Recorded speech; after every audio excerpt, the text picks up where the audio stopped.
आप देख रहे हैं अल्फा डिफेंस हिंदी में आपका स्वागत है। आज के इस वीडियो में हम लोग बात करेंगे एक यूएवी के बारे में जिसको डीआरडीओ की लैब एडीई द्वारा बनाया जा रहा है। अब हिस्टोरिकली एडीई की तरफ से जितने भी ड्रोन्स बनाए गए हैं वो भारतीय सेनाओं में इंडक्ट तो हुए नहीं। ऐसे में लगातार आपको ऐसे कमेंट्स मिलते रहेंगे जहां पर कहा जाता है कि ADE up to the mark नहीं है।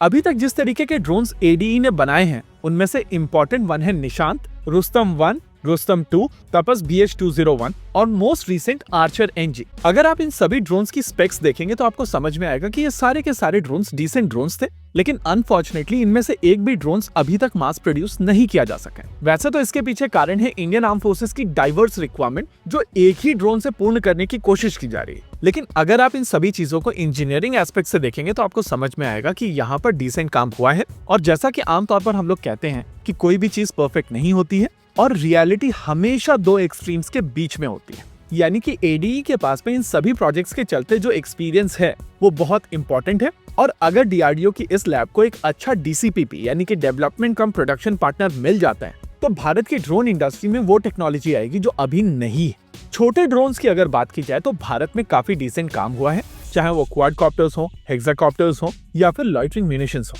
और कहीं ना कहीं इसके पीछे भारत सरकार पूरी तरीके से खड़ी रही है। शुरुआत में भारत सरकार की तरफ से कहा गया था कि डीआरडीओ छोटे ड्रोन्स नहीं बनाएगा और छोटे ड्रोन्स या तो स्टार्टअप्स या फिर भारत की प्राइवेट सेक्टर कंपनीज बनाएंगी। कुछ कंपनीज ने अपने खुद के ड्रोन्स बनाए, इनोवेट किया और चीजों को बेहतर बनाया। वहीं पर कुछ कंपनीज की तरफ से चाइनीज ड्रोन्स को रीब्रांड करके भारत में बेचा गया। हालांकि भारत सरकार ने यह इंश्योर किया है कि जिन कंपनीज ने चाइनीज ड्रोन्स भारत को बेचे हैं या तो उनको ब्लैकलिस्ट किया जाए या दोबारा उनको ऑर्डर ना दिया जाए।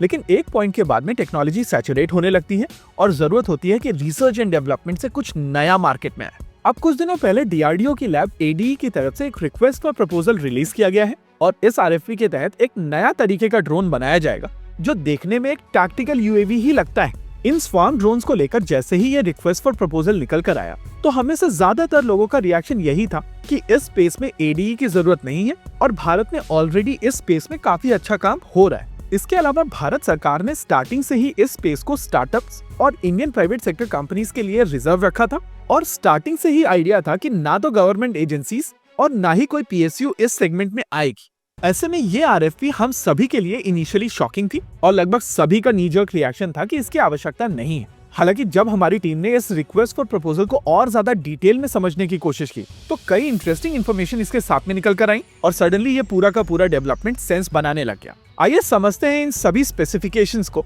ताकि इस डेवलपमेंट की ग्रेविटी को समझा जा सके और ये भी समझा जा सके कि क्यों भारत सरकार ने एडीई को यहाँ पर इन्वॉल्व होने दिया है। इन यूएवीज को लेकर आइडिया है कि ये स्वार्म में ऑपरेट करेंगे, यानी कि कई सारे यूएवीज एक साथ ऑपरेट करने में सक्षम होंगे। लेकिन सबसे इंपॉर्टेंट एस्पेक्ट है इनकी ऑपरेटिंग एल्टीट्यूड। इन यूएवीज को लेकर आइडिया है कि ये लगभग 18,000 से 19,000 फीट की एल्टीट्यूड पर ऑपरेट कर पाएंगे। लेकिन उससे भी ज्यादा इंपॉर्टेंट एस्पेक्ट है इनकी एंड्योरेंस। ये यूएवीज लगभग 20 घंटे तक हवा में रह सकेंगे और उस हिसाब से आप इनको एयर माइंस बना सकते हैं, यानी कि इस तरीके की यूएवीज हवा में मौजूद हैं और अगर एनिमी का कोई बड़ा एयरक्राफ्ट, चाहे वो फाइटर जेट हो, medium altitude long endurance drone हो, हेलीकॉप्टर हो या फिर कार्गो एयरक्राफ्ट हो, इन यूएवीज को अपने इंजन्स में इंजेस्ट करके हवा में अपना इंजन खो देंगे और इसी वजह से इनकी एप्लीकेशन काफी शानदार है।